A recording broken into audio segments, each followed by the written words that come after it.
ಕಲಿಯೋದಕ್ಕೆ ಜ್ಞಾನ ಪಡ್ಕೋಬೇಕು. ಏನನ್ನ ಕಲಿತೀರಿ ಅದರಲ್ಲಿ ಜ್ಞಾನ ಪಡ್ಕೋಬೇಕು. ಎರಡನೇದು ಲರ್ನಿಂಗ್ ಟು ಡೂ. ನೀವೇನು ಕಲ್ತಿರ್ತೀರಿ, ನಾಲೆಜ್ ತಗೊಂಡಿರ್ತೀರಿ, ಅದನ್ನು ಉಪಯೋಗಿಸೋದು ಲರ್ನಿಂಗ್ ಟು ಡೂ. ಮೂರನೇದು ಲರ್ನಿಂಗ್ ಟು ಲಿವ್ ಟುಗೆದರ್. ಇದ ಜನ ಬರ್ತಾರೆ, ಲರ್ನಿಂಗ್ ಟು ಲಿವ್ ಟುಗೆದರ್. ಎಲ್ಲ ಕಡೆ ಯಾವುದೇ ಎಜುಕೇಶನ್ದೊಳಗೆ ನೀವು ತಗೋರಿ, ಶಿಕ್ಷಣ ಅಂದ್ರೆ ಏನು? ಸಾಮರಸ್ಯದಿಂದ ಬಾಳುವುದನ್ನು ಕಲಿಸುವುದೇ ಶಿಕ್ಷಣ ಅಂತ ವಾಕ್ಯ ಹೇಳಿದ್ದೆ ಆಯ್ತು. ಸಾಮ್ಯ ಇಲ್ಲ, ರಸನೂ ಇಲ್ಲ.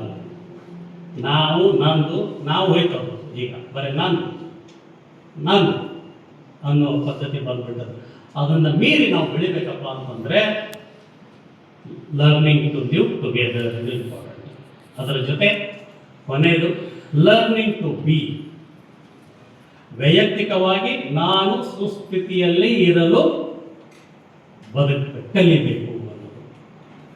ಇವಿಷ್ಟು ಅಡಿಪಾಯ ಈ ಕಲಿಯುವುದನ್ನು ನಾವು ಅರ್ಥ ಮಾಡ್ಕೊಂಡಪ್ಪ ಅಂತಂದ್ರೆ ಜೀವನದಲ್ಲಿ ಏನನ್ನಾದರೂ ನಾವು ಸಾಧಿಸ್ಬೋದು. ಈ ಸಾಧಿಸ್ಬೋದು ಅಂದ್ಕೊಳ್ಳೆ ನಾನು ಉದಾಹರಣೆಗೆ ಬರ್ತೀನಿ. ನನ್ನ 33 ವರ್ಷ ಸರ್ವಿಸ್ನಲ್ಲಿ ಆಗಲೇ ಹೇಳಿದೆ, ನನ್ನ ಫಾದರ್ದೊಂದು ಉದಾಹರಣೆ.